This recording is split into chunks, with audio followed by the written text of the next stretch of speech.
Hi, welcome to 50 Plus Tech. If you are new here, my name is Donna, and I have been in the tech industry for 25 years. I turned 60 in March, and I am a huge fan of smart home, 3D printing, mechanical keyboards. I like to fix things when I can. I've replaced a battery in a Chromebook. I mean, there's all different things that I like to do that's more on the technical geeky side, So one of the things that I wanted to do today, just real quick, is show you how easy it was to install the Panda Touch touchscreen for my Bambu Lab P1P. I was a little worried that I wasn't going to be able to do it, but it was really simple to do. So the first thing is that in the box, and I will show you, I recorded some while I was actually putting it together. See how it looks right there. And one of the things I learned in the last day, kind of playing with it off and on, is that you have to separate the thing. I did not know. I was like, they're telling me I need to put this magnetic back and connect it to here. But where is it? I can't, where'd it go? Oh, here it is.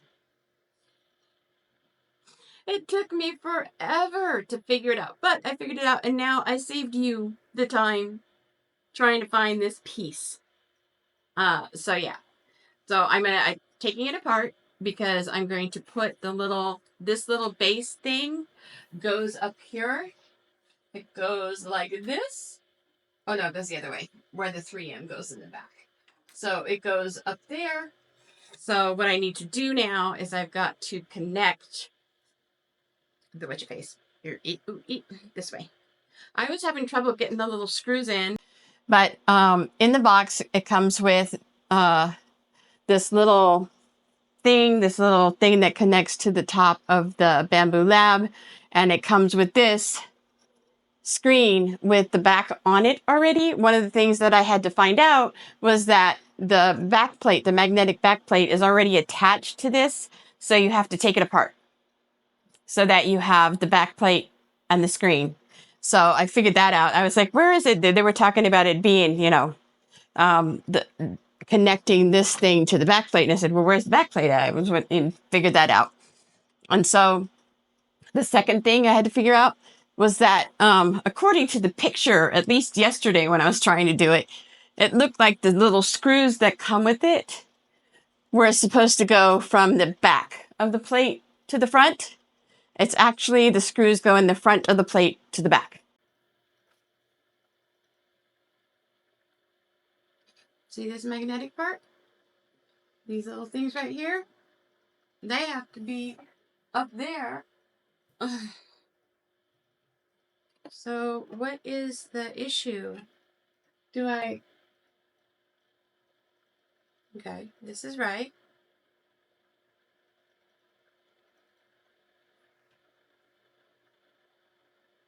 Do I need to screw it the other side? And maybe, because according to the picture, does it need to go like this?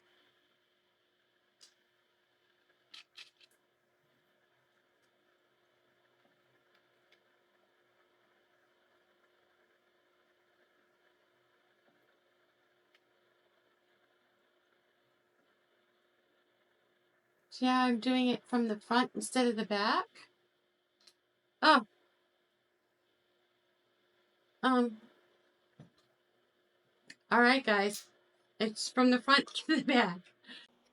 So that took me a while to figure out. Figured that out. Great. So I got that attached. I got the little, I guess you'd call it a bracket or a brace. Has a little 3M sticker on it, and then you take off the thing and you put the 3M sticker in. Then you attach this, and then you can set on the back. There's different power settings. So you set the power settings. I set mine for DC 5 volt. So it only turns on when my printer's turned on, but you can set it up with batteries so that you can carry this thing around because it's wireless.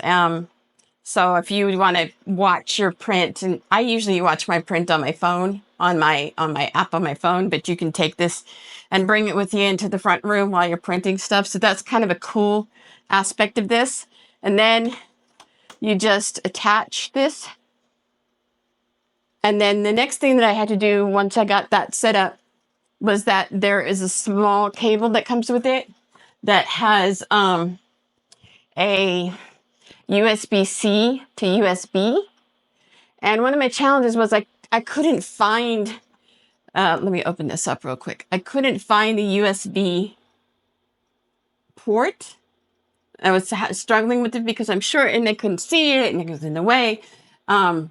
So the first thing I did was you take the USB-C part and you put it through the hole on one side right here, and then you line it this way, and then you go to the back, and I will show you the back of it so you can see what I'm talking about when I say plug in the USB-C into the back.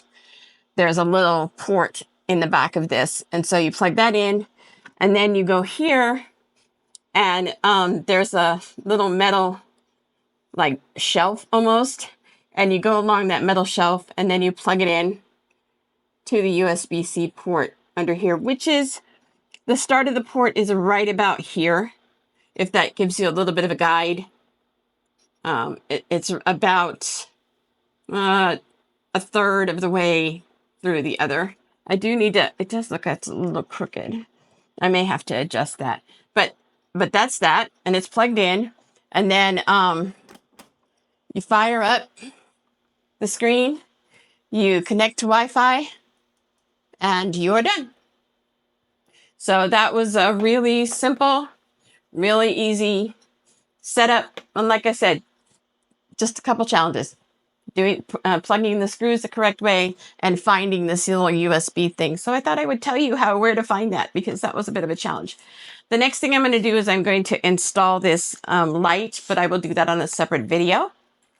So far, it's brand new. I will let you know in the future if I enjoy using it. I have to get it connected to my slicer and start doing some printing and see if there's a big difference. So thank you so much for watching, and I hope you have a great rest of your week, and I will talk to you soon. Okay, thank you. Bye-bye.